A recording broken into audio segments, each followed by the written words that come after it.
বর্তমানে অনেকের মনেই প্রশ্ন, এবার কি তাহলে বিএনপি আসতে চলেছে? ডক্টর ইউনূস সবার উদ্দেশ্যে বলেন, পুরনোদের বাদ দাও, তাদের পুরনো চিন্তাভাবনা দিয়ে এই দেশে মুক্তি আমাদের হবে না কোনোদিন। এই বক্তব্য দ্বারা তিনি স্পষ্ট বুঝিয়ে দেন, পূর্বের সকল রাজনৈতিক দল বাদ দিয়ে তরুণ প্রজন্মের ছেলেমেয়েদের নতুন করে দেশকে তৈরি করতে হবে। ডক্টর ইউনূসের কাছে জানতে চাওয়া হয় বিএনপি ও আওয়ামী লীগের অবস্থান প্রসঙ্গে। জবাবে তিনি বলেন, আওয়ামী লীগ আর আগের মতো নেই, আর বিএনপি সহ অন্যান্য বিরোধী দলগুলো বিচ্ছিন্ন আকারে কী ধরনের ভূমিকা পালন করবে তাও আমরা জানি না। ডক্টর ইউনূস বলেন, বিএনপি কখনো কোনো ভূমিকা পালন করেনি, কারণ তারা কখনো সুযোগই পায়নি, তারা সংসদেও নেই।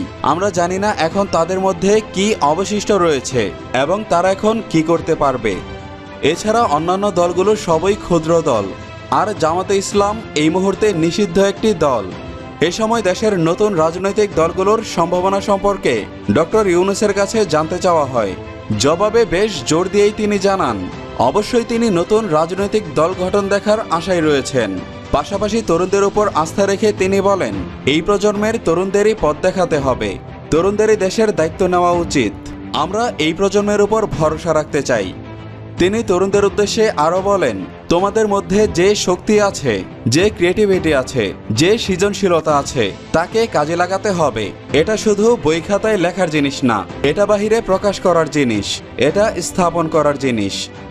বাংলাদেশে যেই সরকারই আসুক, বর্তমানে সরকারের উপর মানুষের কোনো আস্থা নেই। মানুষ মনে করে সরকার একটা দমন নিপীড়নের যন্ত্র, বিপক্ষে অবস্থান করলেই তাদের উপর শক্তি প্রয়োগ করা হয়।